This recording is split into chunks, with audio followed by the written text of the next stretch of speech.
आइए स्टार्ट करते हैं। पुष्पी पादपों में लैंगिक जनन, यानी कि जिस भी पुष्प में लैंगिक जनन होता है उसमें कैसे लैंगिक जनन होता है। सबसे पहले तो इस चीज़ में हम लोग इस शब्द में समझने का कोशिश करते हैं कि पुष्पी पादपों में लैंगिक जनन, इन सारी बातों को हम समझेंगे। सबसे पहले समझते हैं जनन क्या होता है, जो कि हम लोग का यूनिट भी है। हम लोग के यूनिट का क्या नाम है?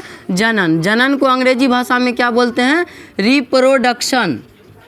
रिप्रोडक्शन का क्या मीनिंग होता है? यदि हम रिप्रोडक्शन को ध्यान से देखें तो री और प्रोडक्शन दो शब्दों से मिल करके बना है रिप्रोडक्शन। री का मतलब होता है किसी भी चीज़ को पुनः या फिर से या दोबारा कह सकते हैं, पुनः या फिर दोबारा उत्पन्न करना या फिर से उत्पन्न करना। ठीक, तो किसी चीज़ को हम यदि दोबारा उत्पन्न कर रहे हैं। और प्रोडक्शन का मतलब होता है उत्पन्न करना या फिर पैदा करना, उत्पन्न करना या फिर पैदा करना। यदि किसी चीज़ को हम पैदा कर रहे हैं या उत्पन्न कर रहे हैं तो यहाँ पे हम लोग का क्या मीनिंग है? रिप्रोडक्शन कर रहे हैं। तो सजीवों में ही रिप्रोडक्शन होता है, निर्जीवों में नहीं होता, ये भी बात निश्चित है। तो जनन का यहाँ पे सिंपल सा मीनिंग और अर्थ क्या हुआ हम लोग का कि रिप्रोडक्शन। जनन यानी जनन को अंग्रेजी में, अच्छा जनन को अंग्रेजी में क्या बोलते हैं? रिप्रोडक्शन। जिसको बोलने नहीं आता है बोल सकता है मेरे साथ रिप्रोडक्शन। ठीक, और एक और नाम है इसी का, जनन को ही हम लोग प्रजनन भी बोल देते हैं। कंफ्यूज नहीं होना है इसीलिए हम बता देते हैं, जनन को ही क्या बोलते हैं? प्रजनन भी बोलते हैं। हालांकि जनन ज़्यादातर वर्ड यूज में आता है। तो पहला यूनिट है हम लोग का जनन। सबसे पहले जनन को पूरा डिटेल में समझने का कोशिश करते हैं और समझाने का कोशिश करते हैं। जनन को अंग्रेजी में रिप्रोडक्शन कहते हैं। री का मतलब होता है पुनः, री मतलब बोलेगा ना तो समझ में आ जाएगा। री मतलब कि दोबारा या फिर पुनः या फिर से किसी चीज़ को दोहराना। और फिर प्रोडक्शन यानी कि कोई भी चीज़ प्रोड्यूस हो रहा है, बना निर्माण हो रहा है, बन रहा है। यानी कि इसका परिभाषा यदि यहीं से निकालने का कोशिश करें तो हम लोग का परिभाषा निकल के आएगा, अपने जैसे नए जीव जातियों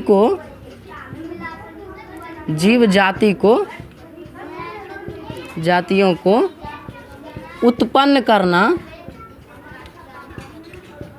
जनन कहलाता है।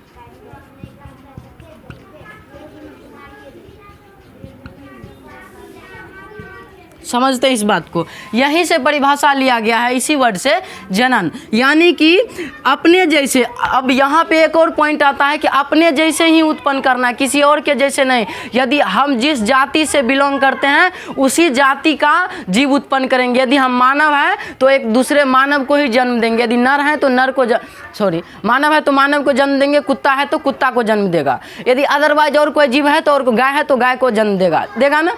तो गाय है तो आदमी को जन्म नहीं दे सकता है, आदमी है तो गाय को जन्म नहीं दे सकता है। तो डिफरेंट जीव नहीं हो सकता है ना?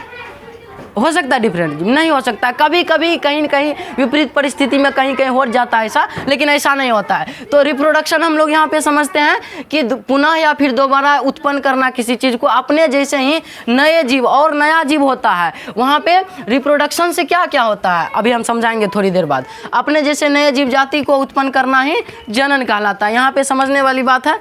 आइए आगे बढ़ते हैं। अब यदि कोई जीव जनन करता है तो कैसे करता है, उसकी प्रक्रिया वहाँ तक पहुँचता कैसे, इस बात को समझते हैं। मान लो पृथ्वी पर कोई जीव है, धड़फड़ाने वाली कोई बात नहीं है, एकदम ध्यान से अस्थिर से समझने का कोशिश करेगा। पृथ्वी पर ये पूरा संसार में जीव रहता है। अब देखो, जीव कहते हैं तो उसमें भी कुछ बच्चा को डाउट आ जाता है। जीव बोलते हैं तो दिमाग में क्या आता है, क्या आना चाहिए दिमाग में? जैसे जीव बोले तो जीव के अंतर्गत कई सारी चीज़ें आता है, जैसे कि मानव भी जीव के अंतर्गत ही आता है, पादप भी जीव के अंतर्गत ही आता है। अब छोड़ो मानव, छोड़ो जंतु लिख देते हैं इसको। जंतु और पादप जीव के अंतर्गत ही आता है। तो जंतु के अंतर्गत ही आ जाता है हम लोग का मानव, जो हम लोग मानव है। और इसी के अंतर्गत जितना भी जानवर आता है और सूक्ष्म जीव आता है इसी के अंतर्गत आ जाता है। और पेड़ पौधा के अंतर्गत पादप के अंतर्गत आ जाता है कौन चीज़ सब? पेड़ और पौधा। ठीक, इस प्रकार से यदि हम जीव बोल रहे हैं तो आपको समझना क्या है कि मानव, जानवर, पेड़ पौधा, ये सारी चीज़ें जीव के अंतर्गत आ जाता है। सिंपल बात में यदि बोलें जीव क्या है तो जीव वो है जिसमें जीवन पाया जाता है। जिसमें जीवन पाया जाता है, जिसमें लाइफ होता है, वही जीव कहलाता है। अब बताओ, मानव में जीवन पाया जाता है? बिल्कुल पाया जाता है। जानवर में जीवन पाया जाता है? बिल्कुल पाया जाता है। पेड़ पौधा में जीवन पाया जाता है? बिल्कुल पाया जाता है। नहीं पाया जाता है? यहाँ पे समझने वाला पॉइंट है, ठीक। यहाँ पे समझ। अब जीव को अंग्रेजी में क्या कहते हैं? तो अंग्रेजी में ऑर्गेनिज्म कहते हैं, ठीक। जीव को अंग्रेजी में ऑर्गेनिज्म कहते हैं। यहाँ पर आप समझते हैं, जैसे कोई जीव इस पृथ्वी पे जन्म लिया, ठीक, कोई भी जीव जन्म लिया। अब जनन की प्रक्रिया का शुरुआत कहाँ से होता है? जैसे मान लो कोई जीव इस पृथ्वी पे जन्म लेता है, ठीक, कोई जीव जन्म लेता है इस पृथ्वी पे। अब उस जीव में क्या होता है? सोचो, जन्म लेने के बाद एक बच्चा जैसे जन्म लिया, या फिर कोई जीव जन्म लिया, कोई कुत्ता का बच्चा जन्म लिया, या फिर अदरवाइज कोई बच्चा जन्म लिया, तो जन्म लेने के बाद कौन सी प्रक्रिया शुरू होती है? जन्म जैसे होता है तो उसमें होता है वृद्धि। जैसे कोई जीव जन्म लिया तो उसमें क्या होगा? वृद्धि होगा ना। जैसे बच्चा जन्म लेता है तो कुछ दिन बाद बढ़ते बढ़ते बढ़ते बढ़ते बड़ा हो जाता है। तो इसमें क्या हुआ? अब इतना बड़ा से इतना बड़ा जीव से इतना बड़ा जीव बन गया है, तो इतना को जो लंबाई में इतना को जो बढ़ा है, ये क्या है? वृद्धि हुआ है। तो बच्चा में क्या होता है? वृद्धियन होता है। जैसे ही वृद्धि होगा, वृद्धि के बाद क्या होगा? जन्म लिया, वृद्धि किया, अब वो धीरे धीरे क्या होगा? परिपक्व होता जाएगा। हर चीज़ मैच्योरिटी उसमें आ जाएगा, हर चीज़ के प्रति वो मैच्योर हो जाएगा। तो जन्म लिया, वृद्धि किया और परिपक्व हो गया। परिपक्व हो गया। परिपक्व जैसे कि आम पक जाता है तो परिपक्व पूरा अब वो खाने लायक हो चुका। उसी प्रकार से यदि कोई जीव जन्म लिया और वृद्धि किया और परिपक्व हो गया, यानी कि वो भी अब संतति को उत्पन्न कर सकता है।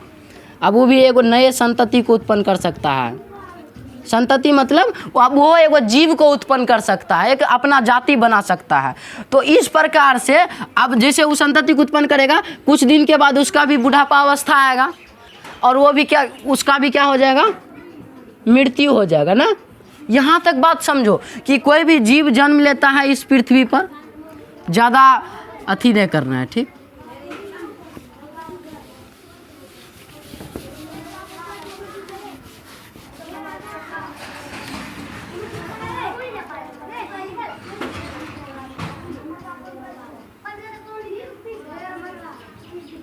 सिंपल सा बात में समझो, प्रक्रिया क्या होता है। कोई भी पृथ्वी पर जीव जन्म लेता है, पृथ्वी पर न जीव जन्म लेता है अभी, तो इस पृथ्वी पर कोई भी जीव जन्म लिया, वृद्धि किया, उसमें परिपक्वता आई, नया संतति को उत्पन्न किया, और उसका क्या हो गया? मृत्यु हो गया। मृत्यु हो गया, यानी कि जीव के जन्म से लेकर के मृत्यु तक, यहाँ तक ये अवस्था क्या होता है? यही अवस्था पुनः निर्मित होते रहता है। बार बार यही साइकिल इस पृथ्वी पर चलते रहता है, जिसके कारण हम लोग कहते हैं इसका वजह, मेन वजह है जनन। कहे भाई, अब मर गया तो जीव कैसे उत्पन्न लेगा? क्योंकि संतति को उत्पन्न करके गया था। अब यह संतति जो है, यह संतति वृद्धि करेगा, यह संतति में परिपक्वता आएगी, और परिपक्वता जैसे आएगा तो ये फिर क्या करेगा? नया संतति को उत्पन्न करेगा, यह अपन बच्चा उत्पन्न करेगा। इस प्रकार से प्रक्रिया चलते रहता है, जन्म मृत्यु, जन्म मृत्यु, जन्म मृत्यु। इस साइकिल ही पूरा चलते रहता है, चलते रहता है, चलते रहता है। तो इस साइकिल में एक मेन चीज़, कॉमन चीज़ आता है कि जनन। इस साइकिल में यदि कोई मान लो ये जन्म लिया, वृद्धि किया, परिपक्वता आया और मर गया, संतति ने जन्म दिया, तब जाके क्या ये जाति का अस्तित्व रह पाएगा? कभी नहीं रह पाएगा। क्यों? क्योंकि संतति को उत्पन्न ही नहीं किया है। अब संतति को उत्पन्न नहीं करेंगे तो अपना जाति को कायम ही नहीं रख सकेंगे।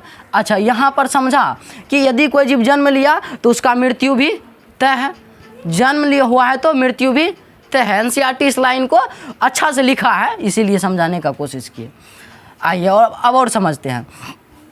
ये पूरा दुनिया में जितना जीव है, जन्म लिया, वृद्धि किया, परिपक्वता आए, नया संतति उत्पन्न किया, मर गया। लेकिन इन सारी चीज, अब जनन में क्या क्या होता है?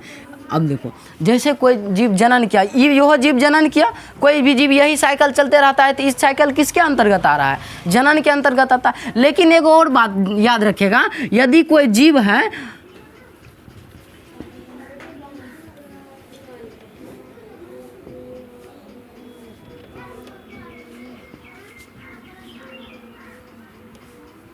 यदि कोई जीव है, उस जीव में क्या क्या होता है? देखो,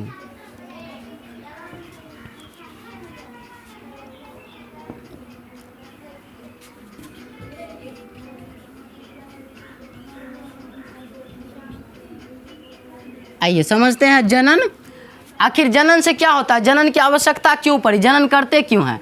तो निरंतरता बनाए रखने के लिए। निरंतरता का यहाँ पे क्या मतलब है कि निरंतर क्रम वाइज हम लोग अभ्यास कर, मतलब कि निरंतर बना रहता है एक पीढ़ी से दूसरे पीढ़ी में। यही कारण, यही बात को हम यहाँ पे समझाने का कोशिश कर रहे थे कि कोई भी जीव जन्म लिया, वृद्धि करेगा, उसमें परिपक्वता आएगी, अब वो फिर से नए संतति को जन्म देगा। तो ये नया संतति को जन्म देना और मरना, जन्म देना मरना, ये चक्र पृथ्वी पे चलता रहता है। तो इसी चक्र को हम लोग कहते हैं निरंतरता। अब और क्या होगा उस जीव में, और क्या होगा, वृद्धि करेगा, उसकी जाति क्या होगी, वृद्धि करेगा,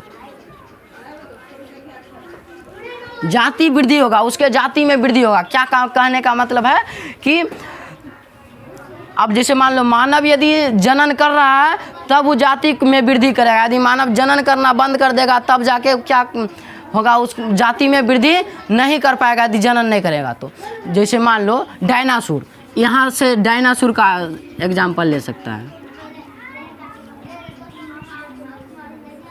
डायनासोर एक विलुप्त जंतु है। क्यों विलुप्त जंतु है? क्योंकि ये अपने जाति को कायम रखने के लिए जनन नहीं कर पाया। अब जनन नहीं कर पाएगा, जनन नहीं करेगा तो ये तो जीवित रह जाएगा, लेकिन जब ये मरेगा तो इसकी कोई जाति ही जीवित नहीं रहेगा। क्यों? इसी प्रकार से मानव यदि अपने जाति में वृद्धि कर पा रहा है तो इसका क्या मतलब है कि जनन कर रहा है। यदि मानव अपने जाति में निरंतरता बनाए रखा है, इसका मतलब है कि जनन कर रहा है मानव। हम लोग जनन कर पा रहे हैं या फिर हमारे पूर्वज जनन कर पा रहा है, इसी कारण तो हम लोग यहाँ पे आज अस्तित्व में हैं ना। आज हम लोग का अस्तित्व यदि यहाँ पे है तो हम लोग का पूर्वज या फिर हमारे मम्मी पापा हमको जन्म दिया है, और हम जैसे वृद्धि करेंगे, परिपक्वता आएगी, हम भी एक नई संतति को जन्म देंगे, फिर वो संतति भी नई संतति को जन्म देगा। तो इस प्रकार से जन्म से मृत्यु चक्र चलते रहता है। इसमें 3 कॉमन चीज़ें आती है जनन में। पहला तो निरंतरता बनी रहती है, दूसरा जाति में वृद्धि होती है, तीसरा विभिन्नता भी आते रहता है एक पीढ़ी से दूसरे पीढ़ी में। जैसे हमारा पापा का फेस या फिर और कोई आकार भेद सब चीज़ अलग होगा, हमारा अलग है। तो विभिन्नता का भी मतलब यही होता है कि अलग अलग होना, कि उसमें वेरिएशंस आ जाता है। विभिन्न विभिन्न विभिन्न मतलब अलग अलग, कि एक दूसरे से अलग हैं। अब पूरा पूरा पप्पा के समान तो हम नहीं है, नहीं तो है, थोड़ा तो विभिन्न है, थोड़ा तो अलग है। तो ये अलग अलग, ये अलगपन कहाँ से आया, ये विभिन्नता कहाँ से आया? जनन से आया विभिन्नता। तो यहाँ पे जनन समझा, क्या जनन में क्या समझाना चाह रहे हैं कि यदि कोई जीव पृथ्वी पे जन्म लिया, वो वृद्धि करेगा, परिपक्वता उसमें आएगा और नई संतति को पैदा करेगा। उसके बाद कुछ दिन में उसकी एक गति सीमा तय होती है, उसके बाद उसकी मृत्यु हो जाएगा। लेकिन बना क्या रहा जनन करने के बाद? उसमें निरंतरता आई, जाति में वृद्धि हुआ और विभिन्नता हुआ। तो यहाँ पे इस लाइन में चैप्टर के बात ही समझा रहे हैं, अभी तक कहीं दूर नहीं गए हैं, चैप्टर में एंट्री नहीं किए हैं, चैप्टर के सिर्फ बात को समझाने का कोशिश कर रहे हैं कि पुष्पी पादपों में लैंगिक जनन। जनन को समझा, इस सिर्फ जनन को हम समझाने का कोशिश। अभी बताए कि अपने जैसे ही नए जीव जाति को उत्पन्न कर देना जनन कहलाता है। जनन में के शब्द में ही री और प्रोडक्शन, री मतलब पुनः या प्रोडक्शन मतलब उत्पन्न करना, यानी पुनः कुछ ही चीज को उत्पन्न करते जा रहे हैं, तो वही तो जनन कहलाता है। जनन कौन करता है? सजीव है ना जनन करता है जी। आइए, यहाँ तक जो भी बातें बोर्ड पर लिखा गया है दिमाग में समझ में आया? हाँ, यदि कोई चीज़ समझ में नहीं आया है तो बिल्कुल पूछ सकता है, हम समझाने का पूरा कोशिश करेंगे। समझ में आ रहा है? अब देखो परिपक्व क्या हो, परिपक्व मतलब उसमें मैच्योरिटी आया, पूरा मैच्योर हो गया किसी चीज़ के प्रति। अब बच्चा उत्पन्न करने के प्रति जैसे यहाँ पे कहा गया है कि मैच्योर होगा वो, तभी जाके। अब बिना मैच्योर, जैसे मान लो कोई बच्चा आज उत्पन्न लिया, आज वो सोचेगा एक और बच्चा को उत्पन्न करेगा, तो वो हो सकता है 2 साल का बच्चा कभी बच्चा को जन्म दिया है? ऐसा नहीं हो सकता है, नहीं होगा, ऐसा कभी होगा भी नहीं। तो यही है, उसमें परिपक्वता आना भी जरूरी है, तो तभी ना वो नया संतति को जन्म देगा। अब वो भी वृद्धि करेगा, तो यही चक्र है, ये बहुत बड़ा चक्र है। तो यहाँ पे समझा इस बात को। आइए आगे बढ़ते हैं और समझते हैं जनन का कुछ विधि है।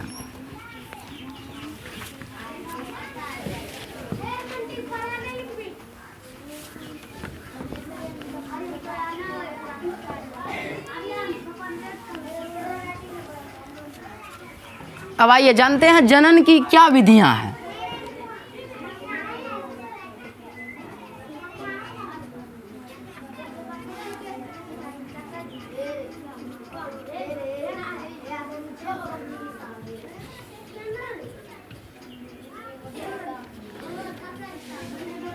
मेथड्स ऑफ रिप्रोडक्शन इसको बोलते हैं हम लोग, ठीक। आइए, जनन दो प्रकार का होता है, ठीक। जनन की या फिर कह सकते हैं हम लोग दो विधि होता है। एक होता है लैंगिक जनन, सॉरी, एक होता है अलैंगिक जनन और एक होता है लैंगिक जनन, और एक होता है लैंगिक जनन।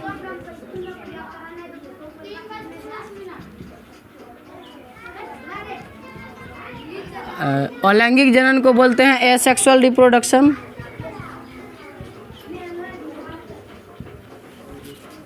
और इसको बोलते हैं सेक्सुअल रिप्रोडक्शन,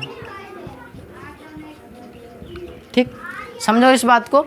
तो एसेक्सुअल रिप्रोडक्शन में क्या होता है, पूरा समझो इस बात को, एसेक्सुअल रिप्रोडक्शन को समझो। इसमें इसका यदि परिभाषा पूछा जाए या फिर देने को कहा जाए तो हम लोग कह सकते हैं कि इसमें केवल एक जीव, जिसमें केवल एक जीव भाग लेता है, जिसमें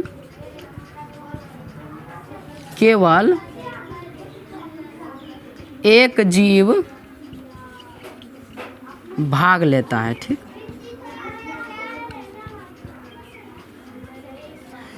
जिसमें केवल एक जीव भाग लेता है। उदाहरण के तौर पे हम लोग समझ सकते हैं सिर्फ, या फिर देखो, या तो नर होता है या तो मादा होता है, या तो नर या तो मादा, या तो नर या तो मादा। लेकिन इसमें एक के या तो नर या तो मादा बोले इस बात को, या तो नर दोनों ने हो सकता है, अलैंगिक में दोनों ने हो सकता है, केवल एक।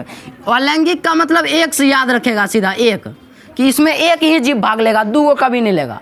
अलैंगिक मतलब अलैंगिक, अलैंगिक, लैंगिक ने अलैंगिक, एसेक्सुअल, ए मतलब एक, ए से एक याद रखेगा, एसेक्सुअल मतलब ए, एक याद रखेगा कि इसमें केवल एक जीव भाग लेता है, केवल एक जीव, उसी से नया संतति उत्पन्न कर देता है। जैसे कि 10th में हम तुम लोग को समझाए होंगे कि अमीबा को देख सकता है, पैरामीशियम को देख सकता है ना,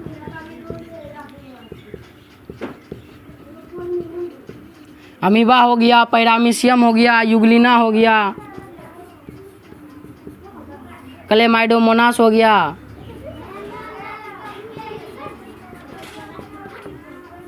ठीक। इस प्रकार से कई सारे जीव हैं जो कि मतलब कि यीस्ट भी हो गया, यीस्ट, ये सारे जो जीव है ये केवल एक ही जीव से कई सारे जीव को उत्पन्न करने का क्षमता रखता है।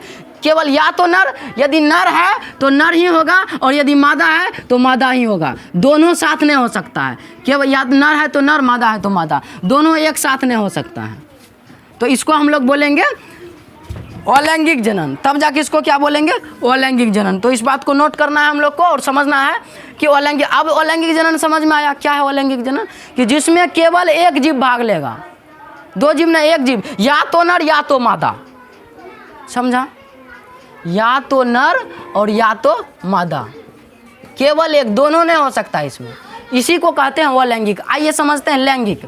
अब समझाने के लिए समझा दें, लेकिन इस चैप्टर में बात किया जाएगा लैंगिक जनन को, तो लैंगिक जनन को समझना बहुत जरूरी है। समझते हैं। अब इसमें, जिसमें इसका परिभाषा में हम लोग लिख सकते हैं कि जिसमें दो विपरीत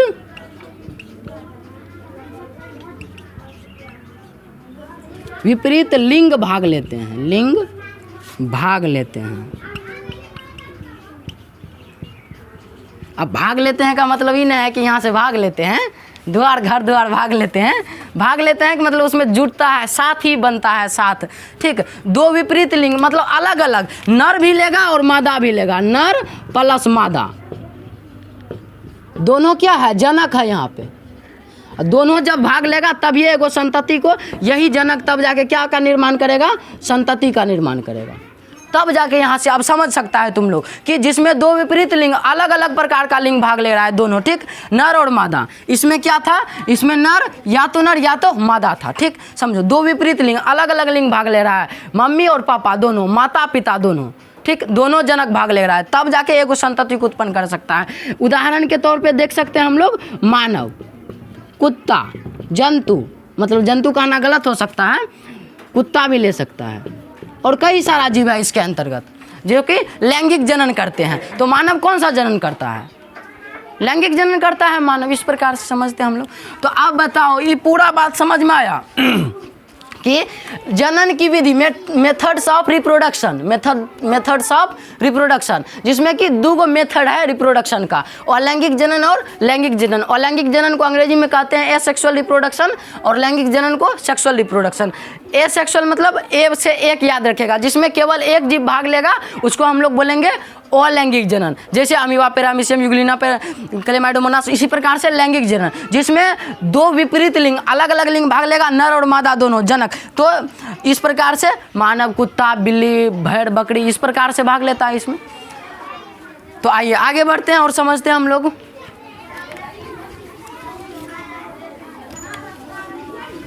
अभी तक हम लोग समझ चुके हैं लैंगिक जनन, सिर्फ इस बात को समझे हम अभी तक में।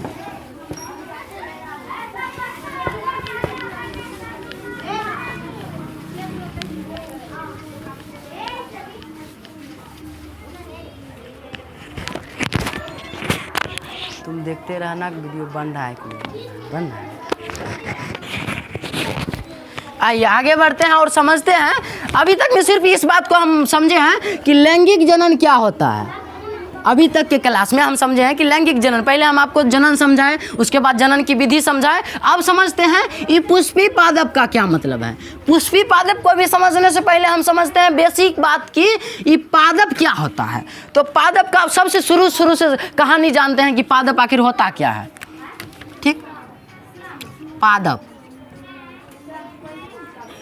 जिसको कि अंग्रेजी में कहते हैं हम लोग प्लांट्स। ठीक, पादप को अंग्रेजी में क्या बोलेंगे, प्लांट्स बोलेंगे। ठीक, आइए समझते हैं बात को। पादप को अंग्रेजी भाषा में प्लांट बोलते हैं। अब जितने भी पादप हैं इस पृथ्वी पर, जितना पादप है इस पृथ्वी पर, जितने पादप हैं उसको दो वर्गों में बांटा। किसने बांटा दो वर्गों में? तो एक वैज्ञानिक था आई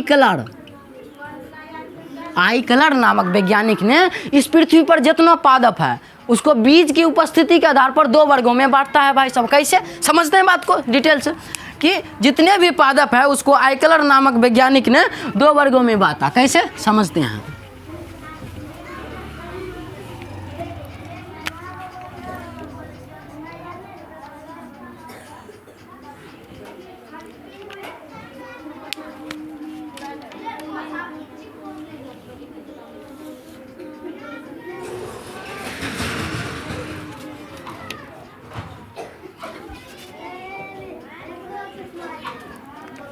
पहला वर्ग था क्रिप्टोगेमस,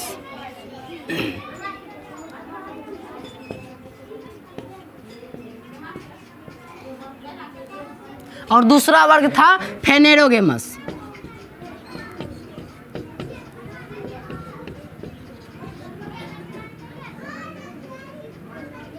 ठीक, तो इस पादप, जितना पादप पहले समझा दिए कि पादप का मतलब है पेड़ पौधा। क्या है पादप का मतलब?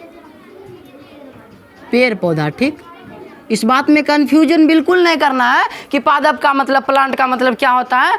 पेड़ पौधा, गाछ वृक्ष जिसको हम लोग कह सकते हैं। ठीक, तो जितना भी पादप है इस सृष्टि पे कितना भाग में बांटा गया? उस पादप को दो भाग में। अभी से पहले तो नाम ने सुना था का, ये क्या नया बात आ गया सर जी? अब तो नया बात नहीं है, बल्कि बहुत दिनों से बात है, शुरू से चलता आ रहा है। अब तुम आज सुना है ये अलग बात है।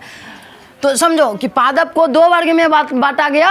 पहला था क्रिप्टोगेमस और दूसरा था फेनेरोगेमस। तो अब इसी दो पार्ट को डिटेल में समझेंगे। इसी दो पार्ट में सारा पादप आ जाता है जितना भी है, मतलब बीज के आधार पर। किस आधार पर बांटा है पादप को?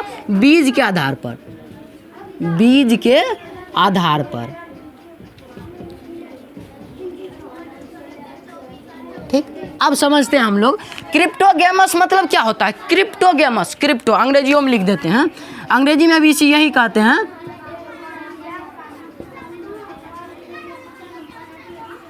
क्रिप्टोगेमस और फेनेरोगेमस।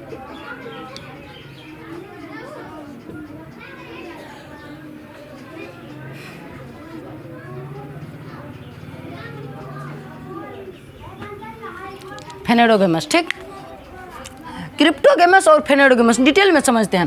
क्रिप्टोगेमस का मतलब होता है जिसमें कि बीज नहीं होता है। जिस पादप में, इस दुनिया में यदि कोई पादप है जिसमें बीज का मतलब समझ रहा है ना, जहाँ से कि कोई भी मतलब पौधा का निर्माण होना शुरू होता है ना। जब हम बीज मिट्टी में डालते हैं तभी है ना, वहाँ से कोई, जैसे मान लो ये बीज है कोई, इस प्रकार से हम लोग का बीज होता है। अब इसी बीज को हम लोग पौधा में डालते हैं, सॉरी मिट्टी में डालते हैं, और वहाँ से क्या होता है, अंकुरण होता है। अंकुरण नहीं होता है, अंकुरण होता है, एगो भाग ऊपर निकलता है, एगो भाग नीचे जाता है। तो नीचे वाला भाग को जड़ कह देते हैं, ऊपर वाला भाग को प्रांकुर कह देते हैं। सॉरी एगो होता है मूलांकुर, एगो होता है, चलो नीचे वाला भाग को जड़ कह देते हैं, ऊपर वाला भाग को प्रणोतंत्र कहते हैं। ये बाद में समझाएंगे, थोड़ी देर बाद इस बात को बात करेंगे। हम सिर्फ सीड्स समझा रहे थे, बीज समझा रहे थे। तो बीज, अभी हम बीज तुमको बताएं, तो इस बीज के आधार पर ही दो भागों में बांटा गया है इस पादप को। जितना पादप बोले तो पेड़ पौधा को। तो एगो होता है बीज रहित, एगो होता है बीज रहित। रहित मतलब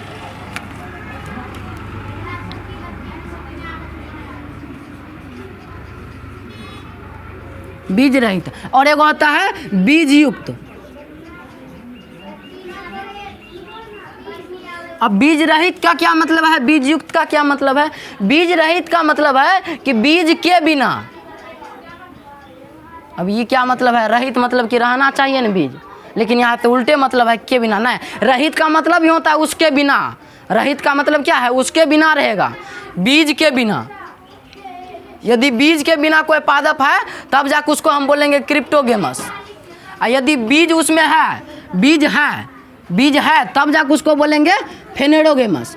ठीक, तो जितना भी पादप रहेगा उसमें यदि फेनेडोगेमस है तो उसमें बीज है, और क्रिप्टोगेमस मतलब बीज रहित, उसमें बीज के बिना है वो पादप, तब जाकर उसको बोल रहे हैं हम लोग क्या बोलेंगे, तब जाकर उसको क्रिप्टोगेमस। समझा इस बात को? आइए अब समझते हैं, आगे बढ़ते हैं। अब इसी को भी कुछ भाग में बांटा गया और इसको भी कुछ भाग में बांटा गया। ठीक,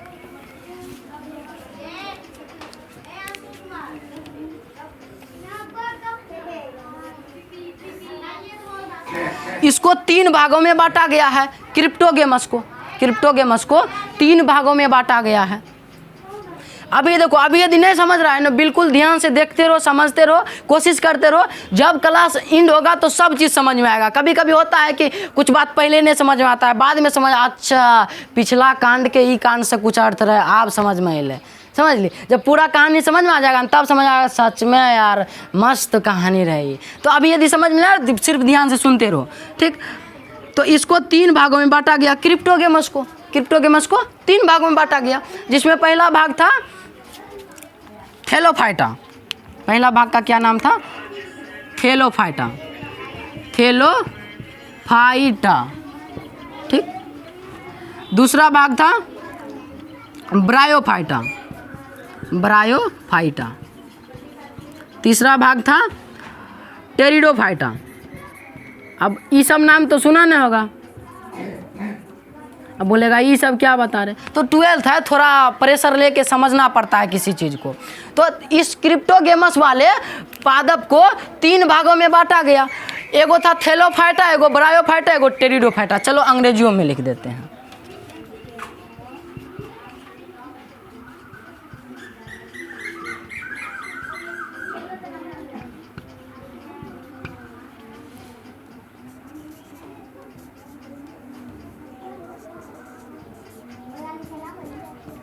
ठीक, तो एगो हुआ थैलोफाइटा, ब्रायोफाइटा और टेरिडोफाइटा। अब थैलोफाइटा का क्या मतलब है, ब्रायोफाइटा का क्या मतलब है, दिमाग में क्वेश्चन उठेगा, ये सब क्या नया नया नाम बेवकूफ़ बलाई कोनो नाम हुआ, थैलोफाइटा, ब्रायोफाइटा, टेरिडोफाइटा। कंची यहाँ है, घंटा घंटी लिख देते हैं। अब समझो इस बात को, बहुत अच्छी बात लिखा है। 11th का 11th में भी टॉपिक है। जब पादप जगत जहाँ पे आप पढ़ते हैं ना, वहाँ पे आपको ये पार्ट आता है समझने को। आइए इन तीनों पार्ट को समझते हैं आखिर क्या कहना चाहता है। थैलोफाइटा का मतलब होता है जिस पादप में ना ही जड़ होगा, ना ही तना होगा, ना ही पुष्प होगा, ना ही पत्ती होगा, तो होगा क्या? सिर्फ उसकी संरचना पाया जाएगा। जैसे मान लो पानी उनी में जो पाया जाता है, शैवाल सब, पानी में जो पाया जाता है शैवाल, इसके उदाहरण में हम लोग बोल सकते हैं शैवाल हो गया, और पानी में एक आध गो चीज़ पाया जाता है कवक,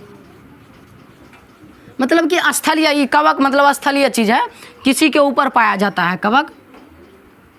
और भी एक आध गो है उदाहरण, देख लेना। अब देखो इसमें, अब इसमें क्या बताए कि इसमें ना ही पुष्प ना ही जड़ होगा। शुरू से बोलते हैं हम, इसमें ना ही जड़ होगा, ना ही तना होगा,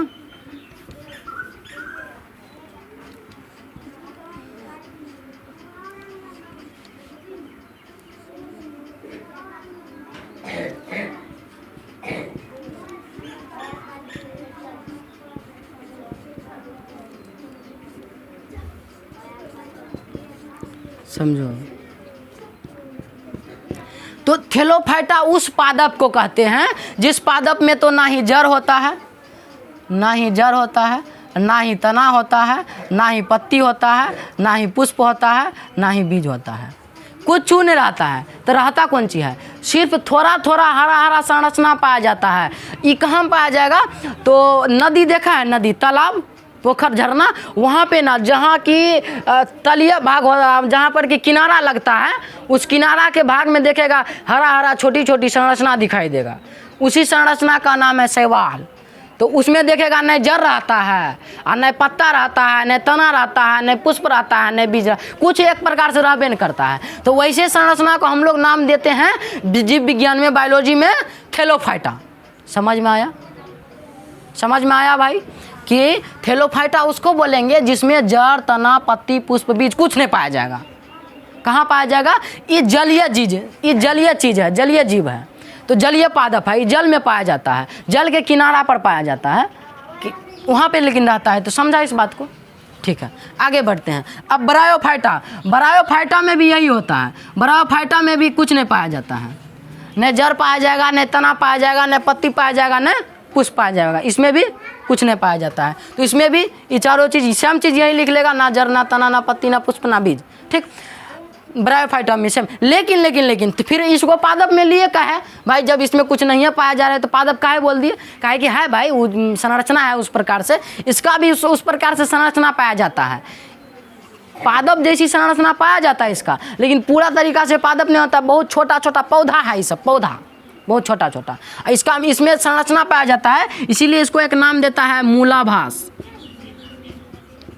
मूलाभास, सिर्फ पादप जैसी संरचना पाया जाता है, इसलिए इसका नाम दिया जाता है मूलाभास। ठीक, समझ में आया? अब लेकिन टेरिडोफाइटा में थोड़ा कानून, नियम कानून अलग हो जाता है। इसका उदाहरण में तुम लोग लिख सकता है, इसके उदाहरण में लिख सकता है मांस। एक पौधा होता है मांस, जिसका नाम है मांस। मांस पौधा का नाम है मांस, खाने वाला मांस नहीं, एकदम लपोर लिए पकड़ के वो बनाना है। मांस पौधा का नाम, गूगल पे सर्च करेगा मांस प्लांट, तो वहाँ पे आएगा तुमको चित्र, समझ सकता है वहाँ पे। आइए समझते हैं टेरिडोफाइटा। टेरिडोफाइटा के अंतर्गत उदाहरण में आता है फर्न। इसमें क्या भाई? इसमें तना क्या पाया जाता है, क्या पुष्प पाया जाता है, क्या बीज पाया जाता है? समझते हैं इस बात को।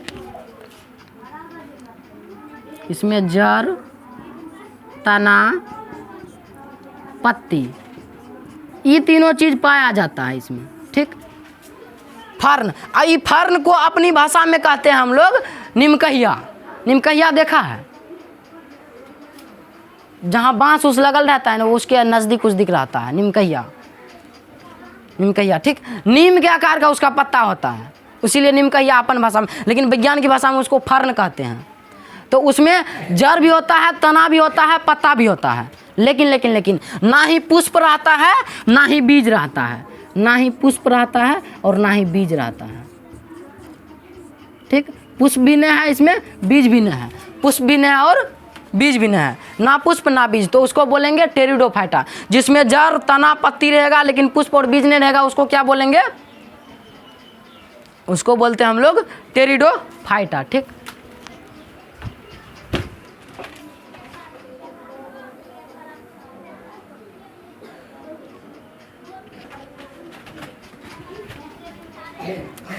आइए और डिटेल में समझते हैं। तो जिस पादप में ना ही जड़ रहेगा, जड़, तना, पत्ती रहेगा लेकिन पुष्प और बीज नहीं रहेगा, तो उसको हम लोग उसमें देखा है कभी पुष्प खिलता है? निमकहिया के, निमकहिया में कभी नहीं पुष्प होता है, ना ही बीज होता है। सिर्फ उतना वो तना निकलता है, पत्ता निकलता है और नीचे जड़ रहता है, वही तीनों चीज़। तो उसका नाम दिया गया है विज्ञान में क्या?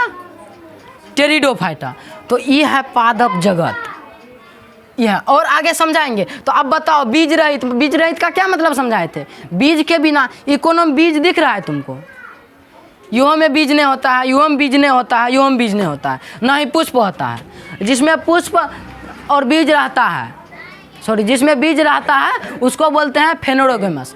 तो क्रिप्टोगेमस समझ में आया? क्या है क्रिप्टोगेमस? आया समझ में? कि इसको 3 भागों में बांटा गया, थैलोफाइटा, ब्रायोफाइटा, टेरिडोफाइटा। ठीक, आइए अब समझते हैं। इसमें जड़, तना, पत्ती पाया जाएगा इसमें। ठीक, अब इसको 2 भागों में बांटा गया है, इसको 2 भागों में बांटा गया है।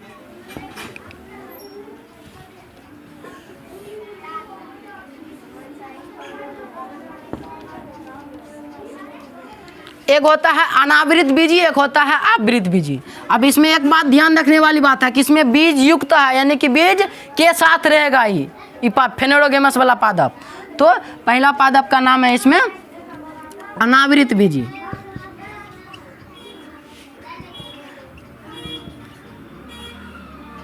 जिसको अंग्रेजी में कहते हैं गाइनोस्पर्म। ठीक, गाइनोस्पर्म। और इसको दूसरा पार्ट है आवृत बीजी, जिसको बोलते हैं एंजियोस्पर्म।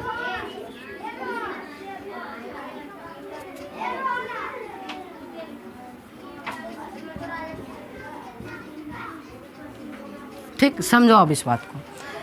एक गाइनोस्पर्म है, एक एंजियोस्पर्म है। कभी कभी गाइनोस्पर्म को गाइनोस्पर्म लिख देगा सिर्फ हिंदी करके, और एंजियोस्पर्म को एंजियोस्पर्म लिख देगा, तो इसीलिए हम दोनों लिख दिए। ठीक, अनावृत बीजी, अनावृत बीजी, इस बात को पढ़ेगा ध्यान से तो इसमें समझ आए।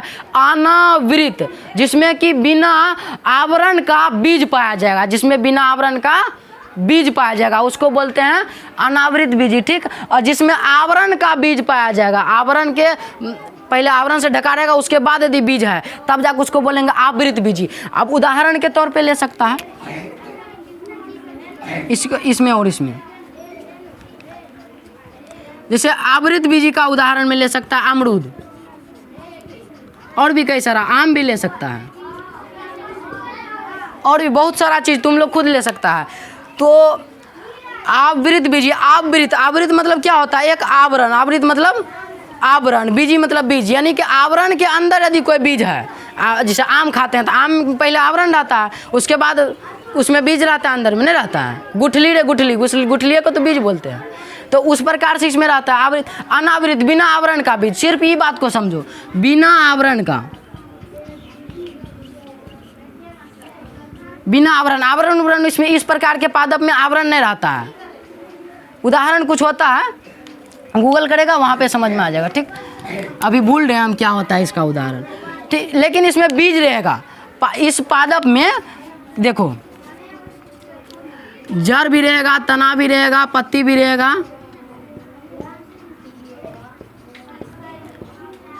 पुष्प, पुष्प नहीं रहता है। अनावृत बीजी में पुष्प नहीं रहता है। ठीक, लेकिन बीज होता है।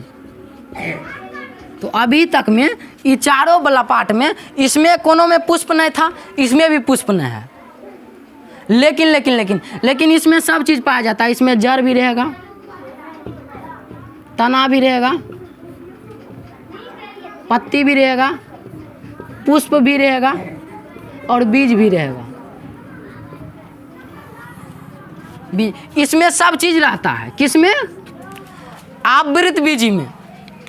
यदि आवृत बीजी का बात कर रहे हैं, एंजियोस्पर्म का बात कर रहे हैं, तब जाके हम समझना चाहिए कि इसमें सब चीज़ रहेगा, जड़, तना, पत्ती, पुष्प, बीज, सब चीज़ रहेगा। तब ये जाके ये आवृत बीजी कहला रहा है, एंजियोस्पर्म कह रहा है। और इस चैप्टर में पढ़ना भी है हम लोग को। पहला टॉपिक तुम लोग यदि देखेगा तो वहाँ पे लिखा गया है आवृत बीजी का आकर्षक अंग। पहले पुष्प लिखल रहेगा, पुष्प आवृत बीजी का एक आकर्षक अंग। तो ये अभी तक में पूरा कहानी का सार यही है। आवृत सिर्फ और सिर्फ हम लोग को काम किस चीज़ से है? काम है सिर्फ इतना गो से, लेकिन समझा है कितना? इतना गो। समझा? खाना इतना गो है, लेकिन खा लिया इतना गो। मतलब इतना को समझने के लिए इतना बताएं कि पादप को इतना भाग में बांटा गया, लेकिन इतना भाग में इस चैप्टर में काम कितना उगाएगा? इतना गाएगा। सिर्फ इस बात को समझा। अब देखो बैकग्राउंड समझ के में आएगा तो समझ में आ जाएगा, लेकिन सिर्फ खाली समझने का कोशिश करेगा तो हो सकता है समझ जाए कुछ दिन के लिए, लेकिन भूल जाएगा। लेकिन पूरा समझेगा तो दिमाग में एडजस्ट हो जाएगा आखिर कहना क्या चाहता है। तो ध्यान से शुरू से सोचना शुरू करो। शुरू से इस सृष्टि पर कैसे विकास होना शुरू हुआ? पहले आया क्रिप्टोगेमस टाइप का पादप, जिसमें थैलोफाइटा आता है। थैलोफाइटा में शैवाल टाइप का जीव आता है। धीरे धीरे इवोल्यूशन हुआ, धीरे धीरे विकास करना शुरू हुआ इस प्रकार का पादप। तो जड़ जिसमें नहीं था, जिसमें तना भी नहीं था, जिसमें पत्ती भी नहीं था, जिसमें बीज भी नहीं था, जिसमें पुष्प भी नहीं था, कुछ भी नहीं था। इस प्रकार से तो फिर जाके कुछ दिन बाद टेरिडोफाइटा जब आता है तो उसमें जड़ भी आता है, तना भी आता है, पत्ती भी आता है, लेकिन ना पुष्प आता है ना बीज आता है। तो जिसमें ना ही पुष्प रहेगा ना ही बीज रहेगा, उस प्रकार के पादप को क्रिप्टोगेमस बोलते हैं। ठीक। और जिसमें जड़, तना, पत्ती, पुष्प, बीज सब रहता है, उसको फेनेरोगेमस। लेकिन इसमें भी अपवाद है, अनावृत बीज में, इसमें पादप में, इस पादप में पुष्प नहीं होता है। लेकिन आवृत बीजी में इसमें सब चीज़ रहेगा, सब चीज़। तो इस चैप्टर में यही बात, आवृत बीजी, एंजियोस्पर्म, ये बात बहुत बार आने वाला है। अब यही समझाने का कोशिश कर रहे थे इस टाइम से कि आवृत बीजी, जिस बीज में जो बीज आवरण से ढका हुआ है उसको अंग्रेजी में बोलते हैं एंजियोस्पर्म, जिसमें कि सब चीज़ पाया जाता है। जिसका कि बीज ढका है, समझो कि उसका पादप कैसा होगा, उसके पादप में सब चीज़ होगा, जड़, तना, पत्ती, पुष्प, बीज सब चीज़ होगा। इस बात को समझा, पूरा बात समझा? ठीक है, नोट कर लेगा इसको।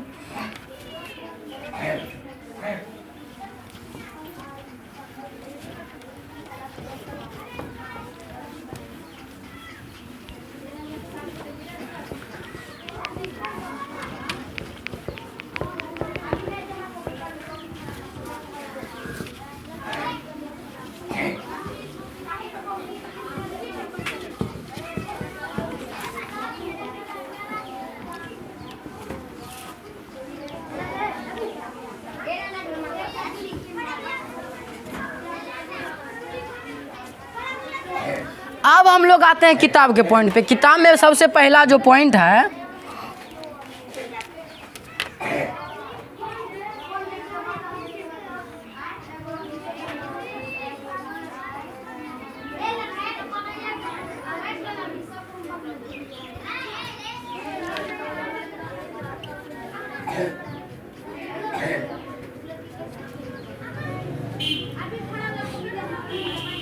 आवृत बीजी का आकर्षक अंग। सबसे पहला टॉपिक यही आता है यहाँ पे बुक में। किताब देखेगा तब समझ में आएगा कि पहला टॉपिक क्या है। तो पहला टॉपिक हम लोग का आवृत बीजी का आकर्षक अंग। आवृत बीजी अभी समझा है, इतना देर से समझा रहे थे क्या? आवृत बीजी, जिस बीज में आवरण रहता है, आवरण से ढका हुआ जो बीज रहेगा उसको बोलेंगे आवृत बीजी, एंजियोस्पर्म। अब पुष्प में, पूरा पादप में आकर्षक अंग क्या रहता है? सबसे पहले कौन चीज पे ध्यान जाता है?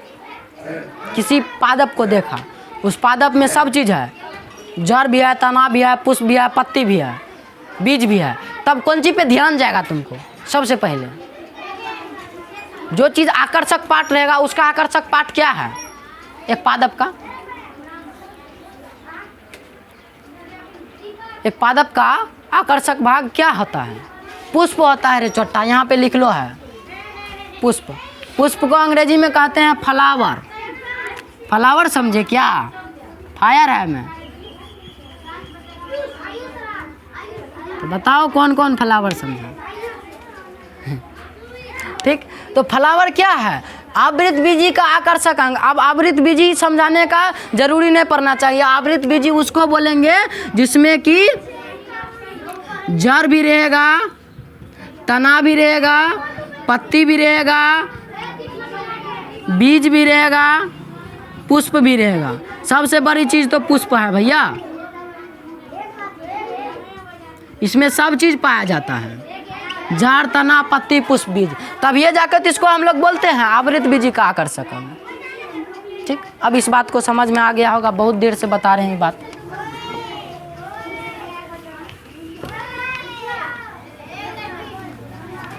अब जब हम पुष्प का अध्ययन करना शुरू करते हैं तो एक पॉइंट आता है यहाँ पे कि पुष्प का अध्ययन को कहते क्या हैं।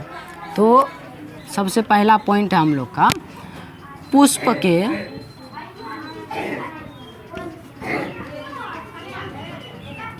अध्ययन को क्या कहते हैं। बहुत बड़ा पॉइंट है, मतलब एनसीईआरटी में दिया गया। पुष्प के अध्ययन को क्या कहते हैं? तो पुष्प के अध्ययन को एंथोलॉजी कहते हैं। क्या कहते हैं पुष्प के अध्ययन को? एंथोलॉजी।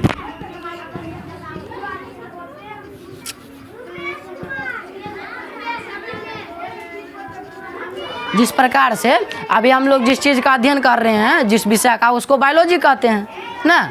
उसी प्रकार से बायोलॉजी में यदि फूल का अध्ययन कर रहे हैं, फूल के बारे में जानकारी ले रहे हैं, तो उसको क्या बोलेंगे? एंथोलॉजी। हिंदियों में लिख देते हैं एंथोलॉजी। एंथोलॉजी, एंथोलॉजी, समझा इस बात को? एंथोलॉजी, एंथोलॉजी, एंथोलॉजी से याद रखेगा कि पुष्प के अध्ययन को study of flower is called anthology, यानी कि पुष्प के अध्ययन को एंथोलॉजी कहते हैं। आइए आगे बढ़ते हैं और समझते हैं। पुष्प की, यदि कोई पुष्प का खेती कर रहा है, पुष्प के खेती या फिर कृषि को क्या कहते हैं? पुष्प के खेती या कृषि को क्या कहते हैं? कल भी हम बताए थे कि क्या कहेंगे, याद है किसी को? फ्लोरी कल्चर,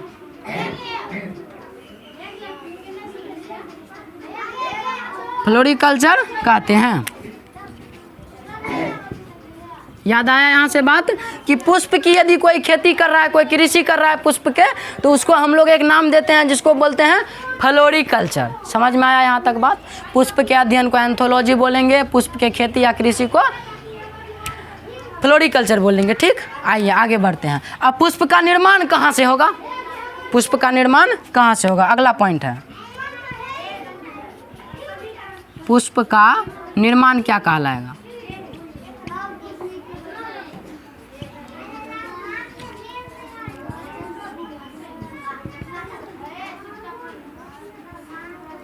पुष्प का निर्माण प्ररोह भाग से होता है। कैसे भाई? अभी हम समझाते हैं तुमको। जैसे कि मान लो कोई एक बीज है, ठीक, अब यहीं पे समझा देते हैं। कोई एक बीज है, ठीक, ये बीज इस प्रकार से रहता है, ठीक। अब इस बीज में एक होता है ऊपर वाला भाग, एक भाग ऊपर जाता है,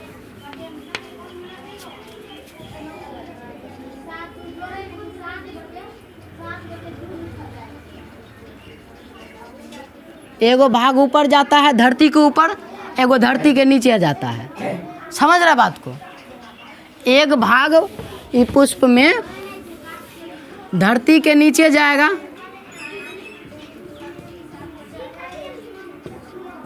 धरती के नीचे जो जाएगा उसको क्या बोलते हैं? जड़ नहीं बोलते हैं जी।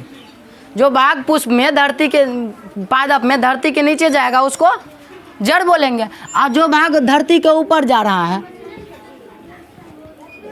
ना, एक भाग धरती के ऊपर तो जाता है, इस प्रकार से एक पादप बनता है, ठीक। तो ऊपर वाले भाग को क्या बोलते हैं? प्ररोह भाग, प्ररोह भाग या फिर रूपांतरित प्ररोह इसको बोलते हैं। चलो रूपांतरित प्ररोह लिख लो।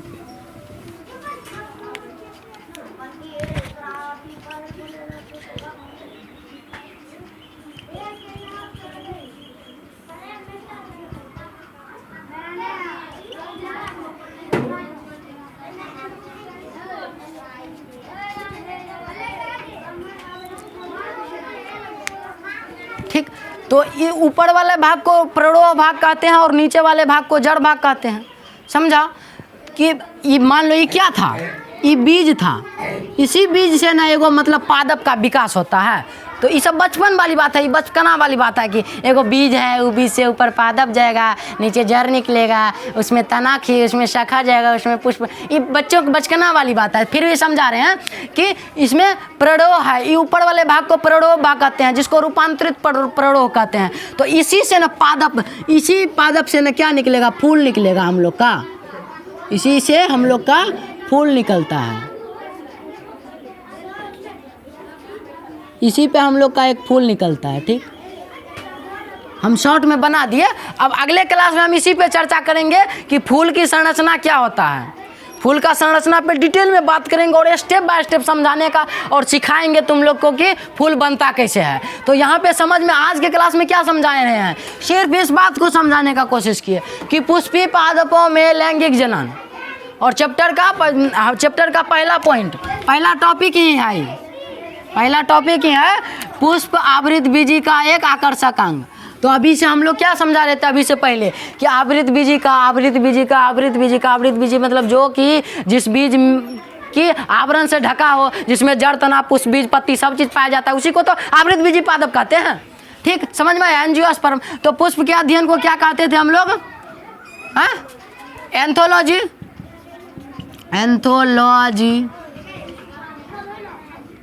कहते हैं। ठीक, इस प्रकार से लिख लेगा, पूरा नोट कर लेगा पूरी बात को।